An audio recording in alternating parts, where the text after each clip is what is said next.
What's up, everybody? This is your favorite financial advisor and host, Patrick McNally. Hey, if you want to learn how to successfully navigate the crazy maze called retirement planning, you've come to the right show. Each week, I'll walk through quick tips and strategies to help you with investments, Social Security, taxes, Medicare, estate planning, and more. My goal is to help bring you clarity and peace of mind so you can enjoy a stress-free retirement. Welcome to the Retirement Lifestyle Show. Okay, guys, Patrick McNally here, your favorite financial advisor. Welcome to the show. Today, I want to talk to you about long-term care. Now, as you know, each and every week, I want to be bringing you one of the main planning topics. You know, Social Security, taxes, IRAs, Medicare, stuff like that. Long-term care is a big one that has to be considered, especially in retirement, because it's expensive, guys. And I'm gonna launch into 4 keys today to help you plan for this. The main problem is that when it comes to planning for a safe and secure retirement, long-term care remains a really confusing and unaddressed challenge to most people's financial security. So when we step back and we analyze this, we got to ask the question, why aren't people planning for this issue of long-term care? And there's a number of them that I want to kind of take on, things I've heard over my 25 years of being in financial advisory work and helping people with one of these major issues. You got to think to yourself, if you've worked hard for 20, 30, 40 years, you've accumulated assets, you have saved into your 401ks, your 403bs, your plans at work, you've sacrificed, you've put that money in. And you got to also remember that while you're doing that, you're getting a paycheck, right? So you're not needing to touch that money in your savings. You're not touching your life savings. Once you get to retirement, you got to have that mind shift from saving money to withdrawing money, because the likelihood of having income gaps in retirement that just happens to everybody. Now, you're going to have Social Security, you might have a pension, you might have some rental property, fill in the blank on whatever types of different incomes you have coming in, but usually there's a gap between what you want to spend and what's coming in. That comes from your life savings. Well, imagine that you had to add a $100,000 a year bill to your life savings. That's what we're talking about. That's long-term care. And I kind of jumped in a little ahead on the cost of long-term care per year. I'll go into some more details under key 1. But some of the reasons people, some of the excuses, I guess I should say, that people are not planning for this is, number 1, they feel like it's too far off. It seems remote. I don't need to do that for a while. I can procrastinate that. And procrastination, guys, is one of the killers of any plan, any motivation, any future goals. Procrastination is the worst thing that you can let sneak into your life. So, yeah, it may seem far off, but you blink and you're there. The other piece is that people sometimes have this false sense of security. Kind of like, oh, no, that's something that happens to somebody else. Probably not going to happen to me. I take care of myself. I work out. I watch what I eat. This and that. Yeah, that's a false sense of security. Another excuse that we often hear is, I just flat don't want to think about it. That's the old, I'm just going to put my head in the sand and hope to heck it doesn't happen. Yeah, well, I'm going to give you some numbers that there's a pretty good chance it might happen. So that's not a good excuse. I'll give you one more here. People often think that, well, I don't really need a plan for that because Medicare is going to pay for it. Yeah, I'm going to get into that as well. So guys, some of the other pieces that we got to think about when it comes to this issue is the emotional and the financial risk to families, not just the person who's going to need this type of care, but to our family members, the ones who might end up stepping in and helping us with that care. And on top of that, there can be fighting among, the kids. If you got kids that might maybe need to help, oftentimes today we're spread out all over the U.S., all over the world even. And it becomes a really hard thing to do when you've got multiple kids who have their own careers going on that need to take turns stepping in. So you can have family strife about the responsibilities and the type of care arrangements that you have going on. There can be some anguish about choosing the best care versus the high cost of care. A lot of people, they oftentimes find themselves kind of smashed between, helping the parents and still raising kids. We call that the old sandwich generation. And then you've got the guilt and the financial strain that goes on with that. You've got, if you're relying on kids, maybe they got to quit a job. Maybe you got a child and their spouse, their dual income. And then maybe one of them has to quit a job to help care for a family member. Well, think about the income loss there, the wage loss. So there's things like that all kind of play into this mind of emotions and that, like I said, that financial risk. It's not only a financial risk, it's an emotional risk to family members. Again, this all ties back to the fact, or to the importance, I should say, about planning ahead and not, when it happens, we call that a fire sale sometimes, and you're left picking up the pieces, and you don't want to get to that situation. So I want to walk through 4 keys here. Key number 1, we're going to do a couple of definitions here. Long-term care is more than just kind of that, I guess, popular image of the elderly person kind of sitting alone in the corner of a nursing home. Yeah, that's like in the movies. That's not what it actually really is. Long-term care itself, by definition, is a variety of services that are designed to meet a person's health and or personal care needs so that they can live as independently and safely as possible when they can no longer perform everyday activities on their own. Guys, it's just going to happen to us. We're going to age over time. That's what happens.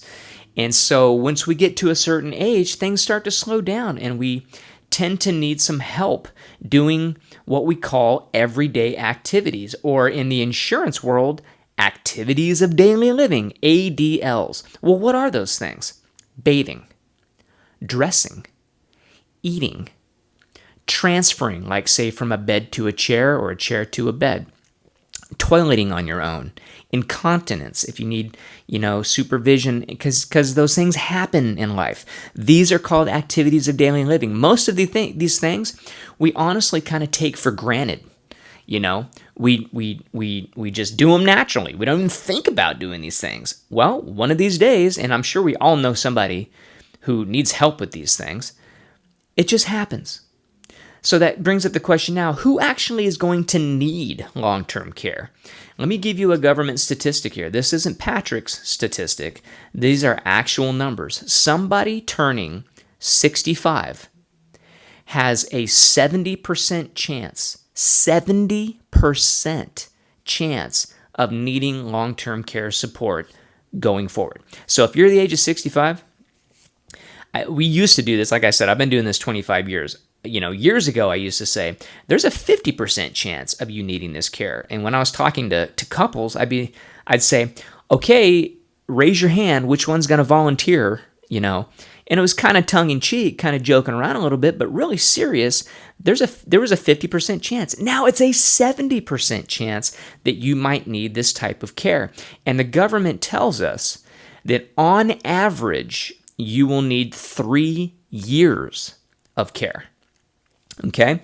Now I'm gonna kind of go into averages a little bit too. You got to be careful with that because, quite honestly, when it comes to this type of care, they factor in people who need 15 years worth of care because maybe they had Alzheimer's or something like that. But they also factor in somebody who needed 2 weeks of care and then passed away. So that's a big spread of time frame that kind of brings us to this 3 years. I think at the end of the day, we just don't know how long of care you might possibly need. One of the best things to do is look in your own family. Look into, the biology of your own family. Do you have a parent or a grandparent that needed some type of care? And that oftentimes can give us a little bit of a projection. But at the end of the day, guys, we're kind of, I hate to say it, we're kind of guessing on what we might need in the future. And that's the reason why we have things like insurance, which I'll get into later on. But that's kind of some of the chances of needing that. Where can you get this kind of care? Well, there's really 5 settings: a nursing home, right in your own home, what's called community-based care, and then we've got independent living and assisted living. Now, the thing is, today, a lot of facilities exist where they have at least maybe 3 of these settings that you can do and kind of stay in your own room, which I think is really nice. Now, personally, I want to stay at home for as long as I possibly can. I want to sleep in my own bed, watch my own TV, and, go to my own fridge, things like that, as long as I possibly can. But there may come a time when I need to transfer to another facility. Now, some people say, you know what? I want to consider potentially moving into what's called an independent living facility. Independent means you can still function on your own. You can still do all the things yourself. You might still be able to drive. And what's cool about that is these facilities, you're given like an apartment. You get 3 meals a day. There's activities every day. Bingo and athletic, keeping fitness and trips to, there's all kinds of things that are cool about these facilities, but also the social aspect. One of the things I hear a lot, and I've even seen in my own family, is people oftentimes are alone a lot during the day. And we need people. We need social aspect. We need to be around each other. And that's just a great way to do it. So a lot of these facilities, you start off with independent living, but then you may progress into needing assisted living. Now, that's probably not full-blown long-term care. It doesn't always just happen all at once where you need help. We kind of transition into needing some help.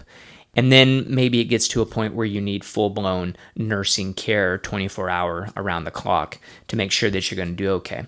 The cool thing about these facilities is that you can pretty much stay in your same surroundings throughout the stages of care. And I think that's really nice. Okay, let's talk about the costs of long-term care. What is this kind of stuff costing these days? And national medians are anywhere from about $50,000 to over $100,000. It's all going to depend on where you live. Now, if you live way out in the middle of nowhere, and there's plenty of care providers, it may not cost that much. In my area of Northern California, the average cost is about $75,000 to $80,000 a year. If you live in Alaska, you're looking at about $300,000 a year because they just don't have that many people who can give that type of care.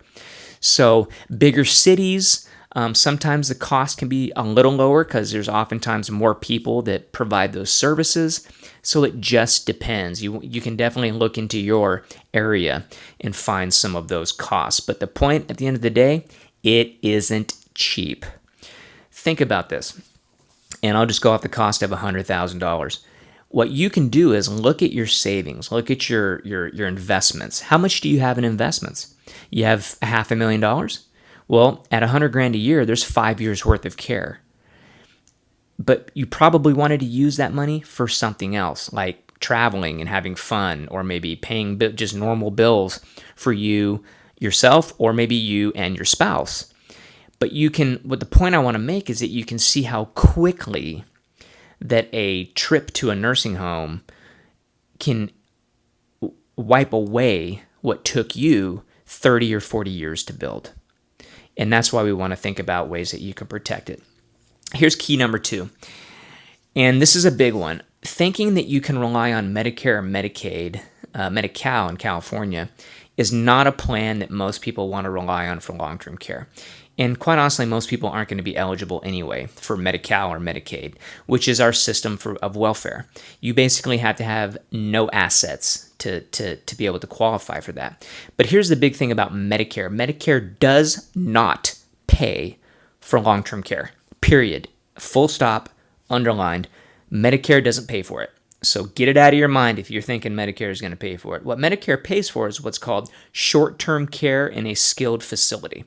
What that essentially means is if you go to the hospital and you're needing to recover more longer than normal, say it's going to be more than a week, they're not going to keep you in the hospital. They're going to transfer you out of that facility and into a skilled nursing facility, which is designed, and the expectation is that you're going to get better and go home. You go into a nursing home, you're not expected to get better. So that's, again, why Medicare doesn't pay for it. Medicare is what's called medically necessary care. Long-term care is what's called custodial care, which, again, is the help with our everyday activities of life, which are not expected to get better over time.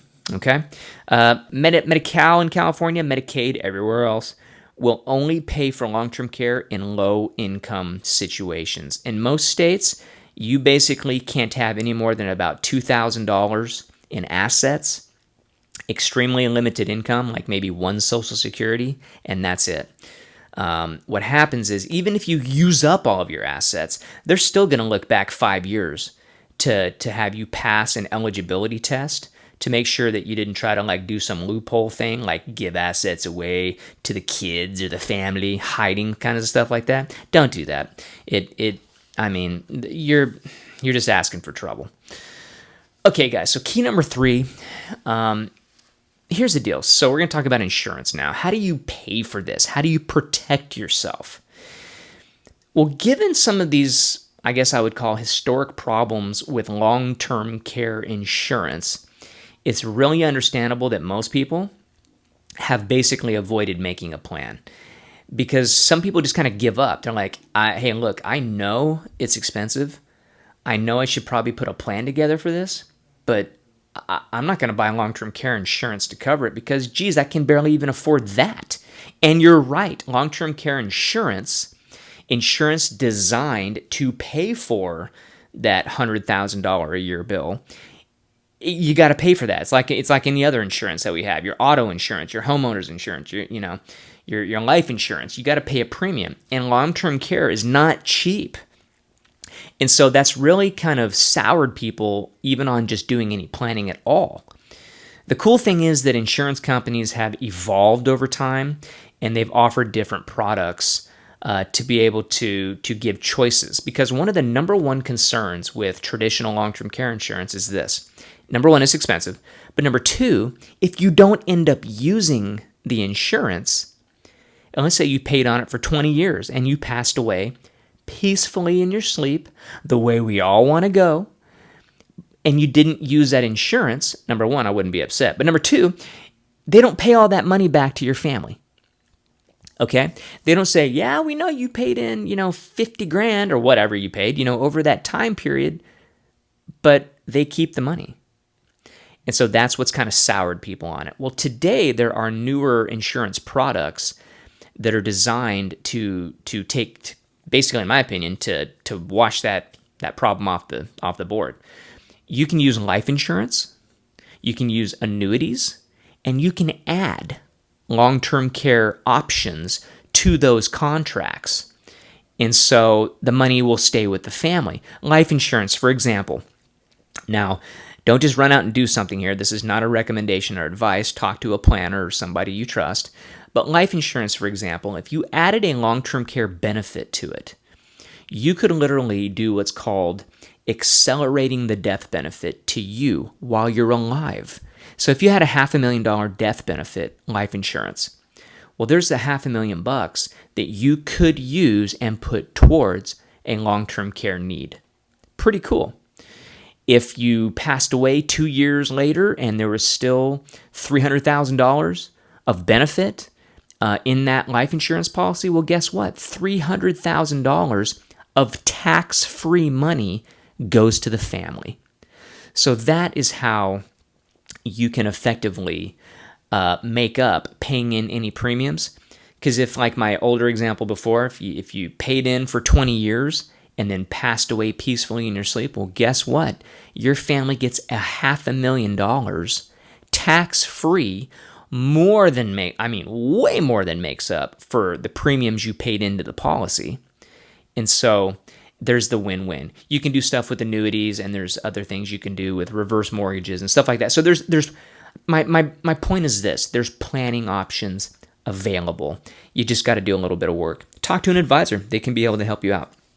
Okay, so key number 4, and I think I'm going to kind of wrap up. I kind of already did key number 4 with giving you all the examples, because these are all new approaches to planning. And all these approaches are designed to address the skepticism that people have and provide you with a wide range of really flexible options for people of all stages of financial planning and all stages of health.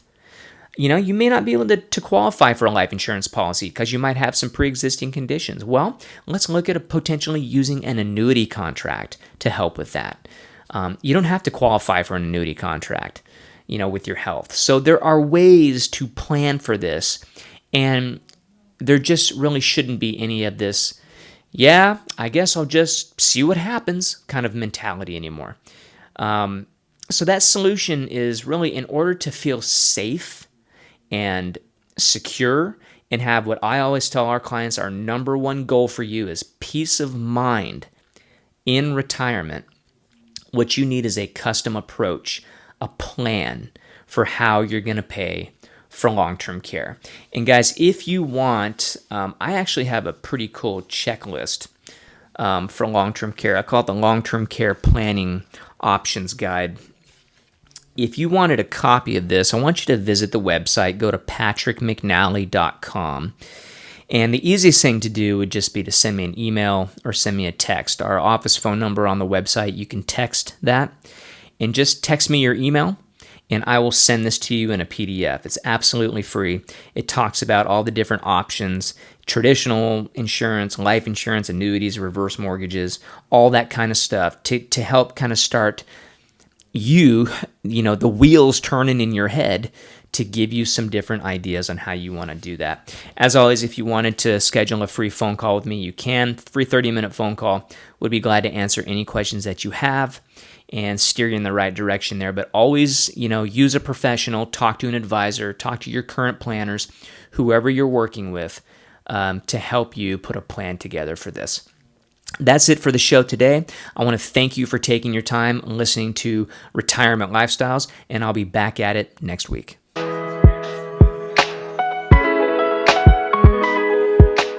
If you like this week's episode, make sure to leave me a review, a like, or a thumbs up. That way, it can help get more information out to other people just like you who are looking for clarity and peace of mind in retirement. For more information and resources, or to schedule a call with me personally, visit patrickmcnally.com.